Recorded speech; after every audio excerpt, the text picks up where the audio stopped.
Morning, y'all. It's Tuesday. It's Kate at Kate's Garden Chicken and Cat Rambles. And look at these darn wildflowers. They're just having a good old time. So I have been collecting a lot of their seeds. Look at these. Because they're self-sowing and they seem to be quite easy to grow. So I'm going to collect these heads for these giant marigolds. But yesterday I went to grab a seed pod. I thought I got them all. And I watched the second one that I was planning on grabbing fall to the ground. And so I looked around on the ground real quick to see what was down there, and I found a whole bunch of little seeds, and who knows what colors. So this, I'm just rubbing my hand across and trying to get all the little seeds I can. Whew.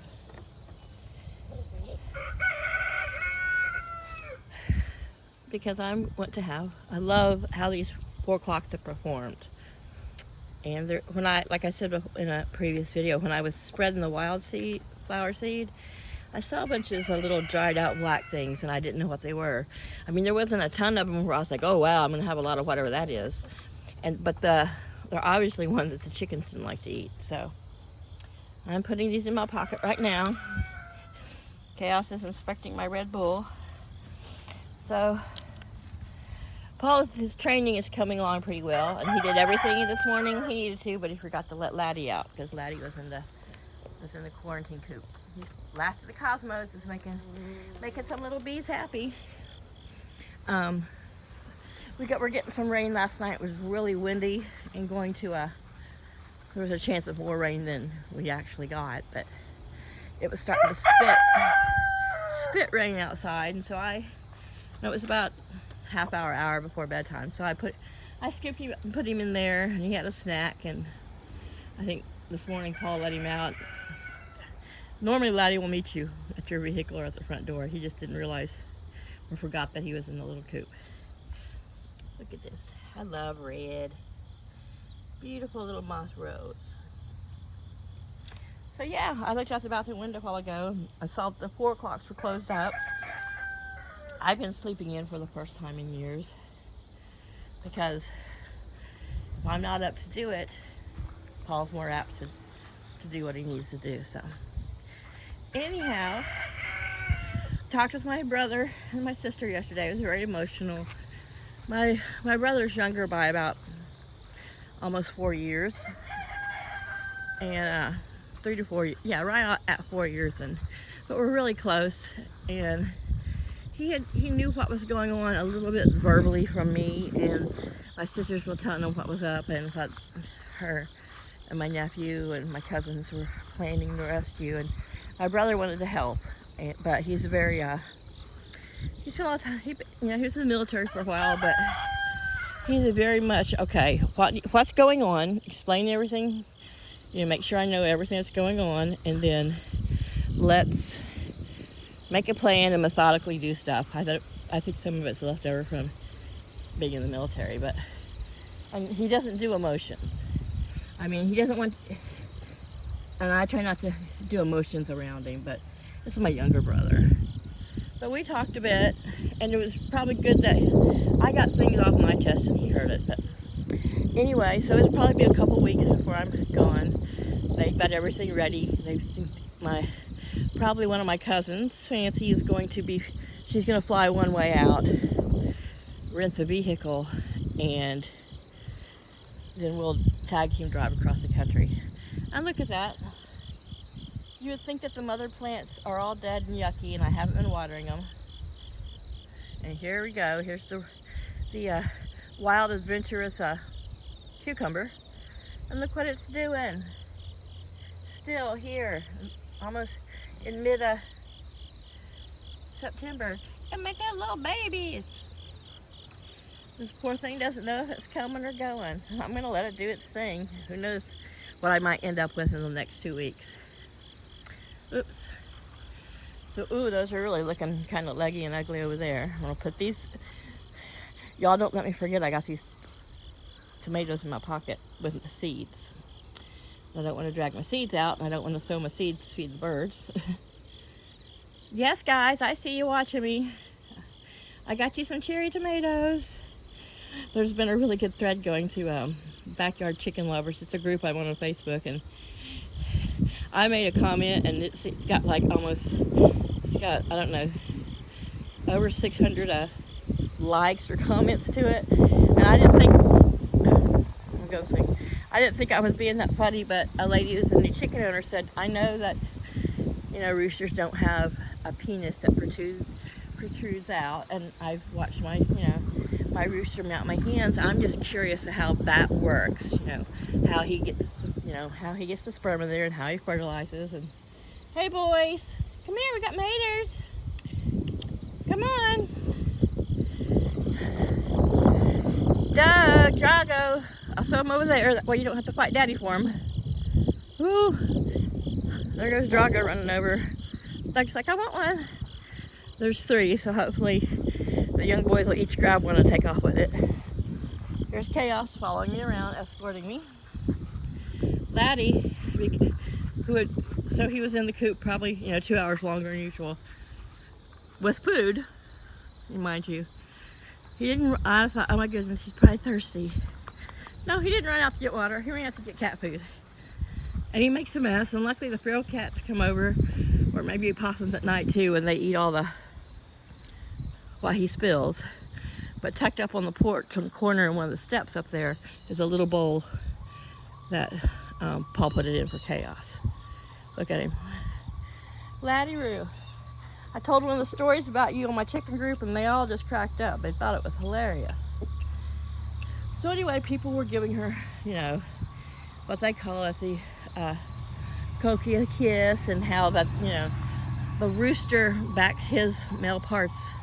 He puts it up to the female's parts, which are, of course, they just both have these flat holes, and then he ejects the semen,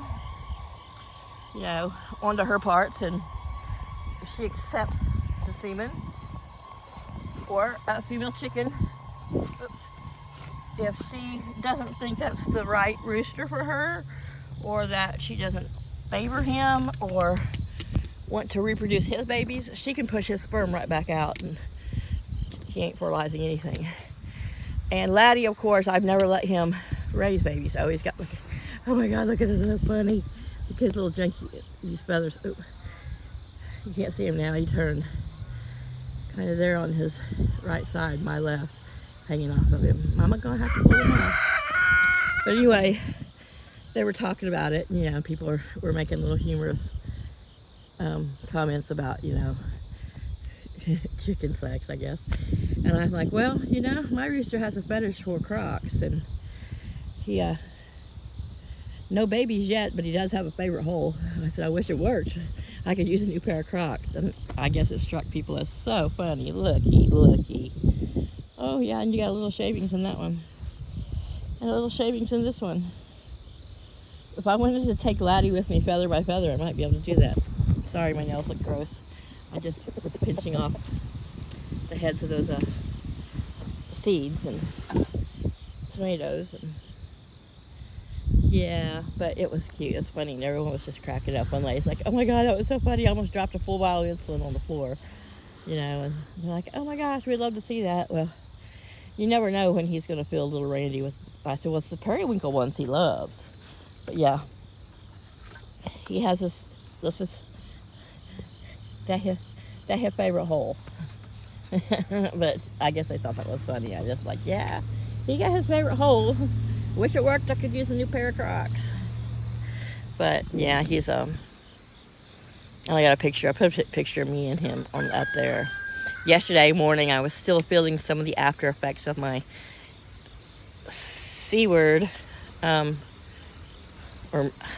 I never know which way I should do it so that you guys can see it best. Or is it this way? C word shot. So my arm is sore, and if you don't know, the shot, you won't notice any effects from the shot except for your sore arm until about 12 hours after you get the shot. And then for about 12 hours is when you'll feel maybe a little achy or headachy, or I got mine in the evening, and I was fine all night except for a sore arm. And then when the morning hit, by morning I was feeling a little, well, I had a little sunburn. I was sitting out here in the swing, and the sun was coming in and out of the clouds, and I just started like I'd get chilled and it'd be too hot, and I realized I was having some of the little effects. So I just went in, laid down, and watched a movie. I thought I'd take a nap, but I didn't. And then I'm fine today. But yesterday morning, it should have been past, but I still felt a little ugh. And I sit out in the swing, and Laddie was extra snuggly. And I'll put that picture as of him really being snuggly and right up at my face, and I'll put that as my thumbnail. And if you can see, way up there above the bike, little two feather tail. I see you up there eating that cat food. It's the same flavor as the big bowl down here. And he's like, what, me? Me? What? I'm not doing anything. I'm not doing anything. I'm just looking at the cat door. Oh yeah, mister, we know what you were up to. He's like, no, I'm just stretching my wings. I've been in the coop. Been in that little coop all night. Yeah, you've been in a 3x5 box. Open sides, but yeah. I could hear him crowing, but it was kind of muffled, and when I walked out here, I thought it was strange that he didn't greet me. I mean, my first thought always as a chicken mom is something happened to him, and then I could hear him dancing around in the coop. And I looked over, and he was dancing and spinning around in the coop like, yay, mom's here, she's gonna let me out. Sorry. So yeah, I'm excited that I'm getting more of those 4 o'clock seeds. I have a little, like I said, I have a little butter dish up in the window in my kitchen where it gets sun most of the day, and they're drying a bunch of seed out. And because, and I'll try my hand at these giant marigolds. It'd be just my luck to plant them in that planter there or something, and they end up being, sticking out 4 or 5 feet, like, a little 2 feet off the ground, going crazy. But I think I'm going to put 4 o'clocks in that, maybe. Who knows? I'm taking that with me. And I have the little half barrel looking one that's over by the coop that I'll grab. I have the 2 black steel ones that you put coconut liners in, and then I have the black pot that it's plastic, but it's really got a rock texture into it. It's really nice, that the moss rose are in. And then I have a couple little, countertop or, small 4-inch pots that are, well, you can see the little green one there. I just like that sage green one, and I've had it for long. I've had that for so long, and it's never gotten broken. So she's going with me. So we are supposed to be having more rain today, but I believe, well, according to my weather apps, it's not supposed to really start till this evening. And it's supposed to be the remnants or part of that system that dumped, like, I don't know what they say. Did they say 5, 6 inches on North Carolina in a 12-hour period, which is phenomenal. So I do believe that is supposed to be coming further up to us. And then there is some other tropical depression out on the East Coast. So typically anything that hits North Carolina, depending on the winds, it just crawls up the coast to us. We're a couple states above North Carolina, and we stick out a little farther east. So sometimes stuff will crawl up the I-95 corridor from North Carolina, and if it doesn't veer, start veering to the right and head towards the northeast a little more, sometimes it'll miss Delaware totally. It might go up 95 and hit DC, but to get to Delaware, it has to cross the Chesapeake Bay. And then I think part of Delaware's odd, mild weather and why so much weather comes at us and then goes away is because we have the big old Chesapeake Bay, which is a powerful body of water on one side, and then we have the Delaware Bay and the Atlantic on the other side. So they're, depending on offshore winds and what's going on, they're big buffers of certain systems. And I don't think anything has come directly at us of any power since Hurricane Sandy. And I had a moat around my house, which I'm about 10 feet above sea level, and I'm in one of the higher points of town. And from where the coop is, that whole width of that, all the way around the house, I had a moat. Wasn't too bad up here, but because it ran down, but yeah, the whole driveway slants, but yeah. But other than that, just all the windows rattled, and you could feel the house blowing. But anyhow, so I did talk with Paul yesterday. We've been going through a routine of, okay, what do you do when you get home? Feed, water the cats. And I said, get in the habit of going ahead and feeding and watering the chickens, because as it gets more winter, sorry, morning froggy throat, I know, I have it all the time. You'd think I had been a smoker, and I've never smoked a single cigarette in my life. But anyway, off topic. Squirrel, squirrel. You guys always know when my ADD is kicking in, because I get easily distracted. Look at a bee and forget what I'm talking about. That's just Kate. But, see, here I am going, okay, now what was I talking about? Paul's little routine. So I said, why don't you, since it's going to be getting dark by the time you start getting home, it's going to start being dark by, 5:30. It won't be quite dark. I said, but, the chickens will put themselves to bed even that early when it starts to get dark. I said, why don't you go ahead when you get home at night, unless you've got to immediately go pee. First thing you should do. Hi, Nomad, you're so cute. I see you. She's such a pretty girl. Go ahead and dump and freshen their water and feed. Said if it's cold winter, there's no reason for you to have to put a food bowl for the boys. Holy moly. Kate, drink your Red Bull. Clear your throat.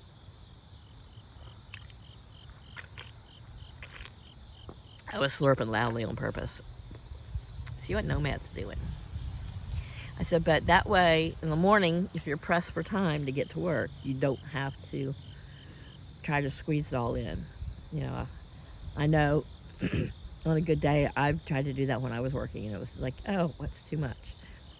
And I said, if I can get Laddie integrated into the coop before I leave, you will be pretty much, you don't have to worry about it. But I said, if he's not integrated and he looks like he's going to be, we don't want him in the tree. I said, you don't want him in the tree if there's going to be inclement weather. He doesn't need to be wet and in the wind and get to freezing. I said, and he's agreed that he'll put a automatic chicken door on the door. We shall see. I said, but if he's integrated in the big coop and he's able to sleep in there with the boys at night, then that might be hard, because Laddie is a spoiled free-range lap chicken for the last couple of years, so he may not be happy. I said, and the last thing you want is him to fly out over the gate and you not know it, and then he be stuck out in bad weather. But he can always get in the quarantine coop and be blocked from the wind and out of the weather. But I just don't want him not having anybody to snuggle with. He's like, my morning routine was messed up. I'm starting later. Hey you, I need my lap time. Yeah, come on. Mama needs some lap time. He's like, I was in your lap and you pulled out my feathers. I didn't pull them out. Don't look at me like that. You were already molting them out. I just helped them because they look janky. Yeah, I don't want you to walk around looking like a bum or a drunkard. He's like, I'm going to have some more cat food. Whatever. So, Paul's getting all that, memorized. And I'll put signs up in the house to make sure it just is in his face to remind him. I had to get in his face to remind him of shit when he was, didn't have the brain damage. But there's the sorghum. Yeah, I don't know what you're doing, but look at it, but there it is.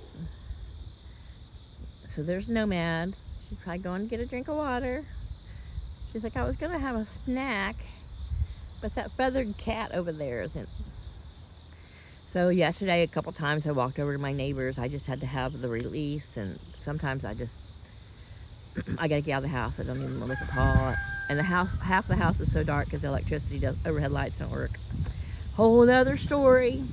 Yeah, but over here, laying right here, you see where it's really flattened out right there? Dirt, okay. But right there under that branch where it's really flattened out, Chaos is sleeping. And I could hear Laddie chortling and a crow, but I couldn't see him. So just on the other side, where you, that kind of orange stick, right?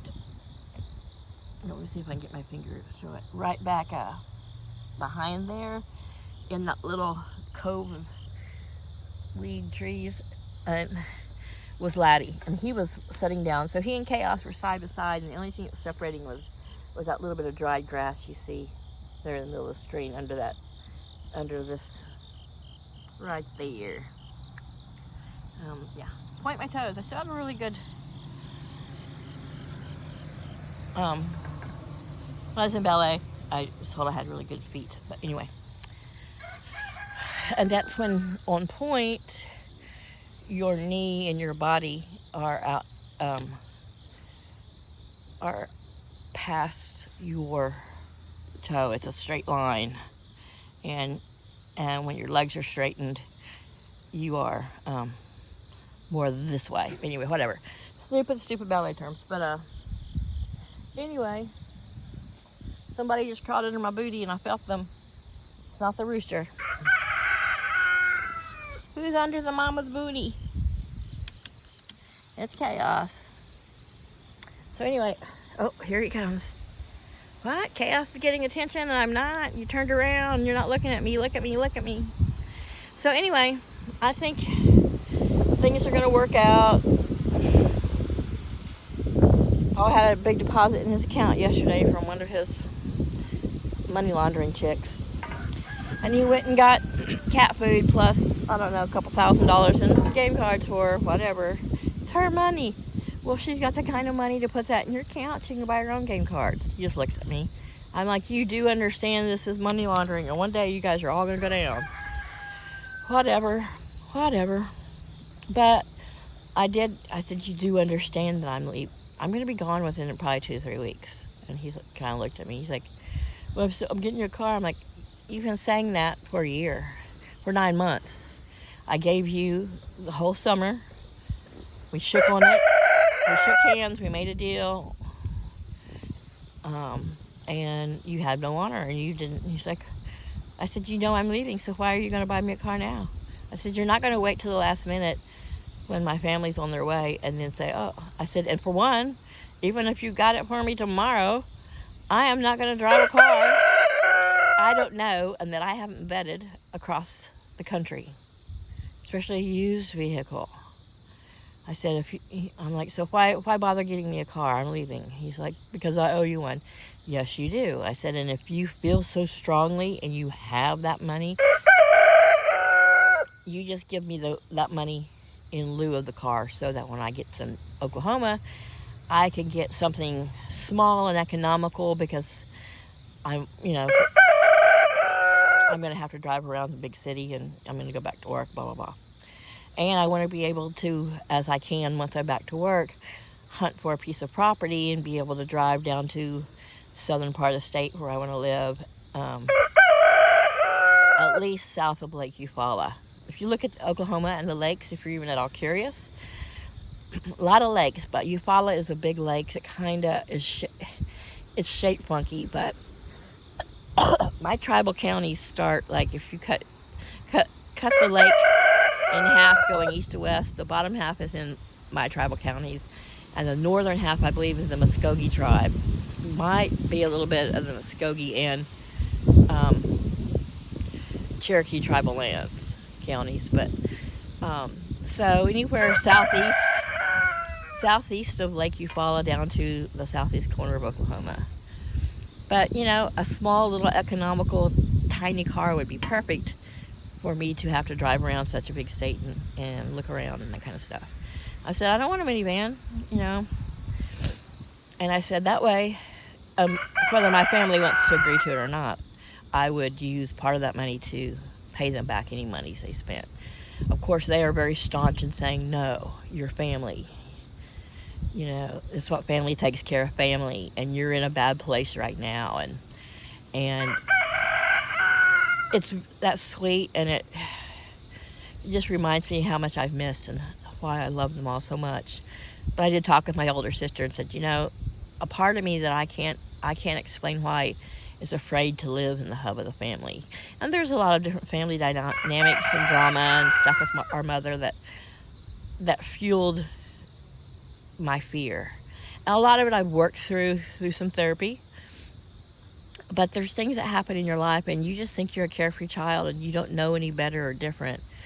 But it leaves scars. And then as you get older and you understand human relationships and people more, it's like those scars start really kind of rising to the surface. And you start realizing some of your fucked up thinking or things you did were because, of things that traumatized you when you were a child. You were just too young, naive, and not smart enough to know that was trauma, So anyway, whatever, blah, blah, blah, blah, blah, blah, blah, blah. Kate is rambling. You're the first people I talk to in the mornings, typically. Well, no, I lied, because sometimes before I turn the camera on, I say, hey, Chaos, and kiss and snuggle him, and good morning, handsome. Yeah, why don't you come snuggle over here and just, instead of standing in the wind showing us your booty? He's like, because I'm glad of 2 feathers. And I still don't think I've heard Doug crow, but I've heard Drago. And there is sometimes a little smaller crow that doesn't match all the others, and that has to be Doug. I just think sometimes, maybe it's Drago and he's at that teenage voice stage where his voice is cracking. I don't know, but I hope to get Doug on camera. You still got 2 feathers, right? Okay. For a minute there, I thought he only had 1 feather, but he's got 2. So you guys have a great day. Hope anybody else that's getting rain or has gotten rain is doing well and thankful for the rain. We really, really, really need it. Yesterday, my neighbors used to be on the ambulance service, so they have a scanner that's always on. And there were a lot of field fires and some small fires just because it's just so dry. But anyway, I love you guys. Things are, rolling on, and I'll keep you posted and take you along. You guys have a great day. Please like, share, and I'm gonna snuggle my boyfriend. Bye, y'all.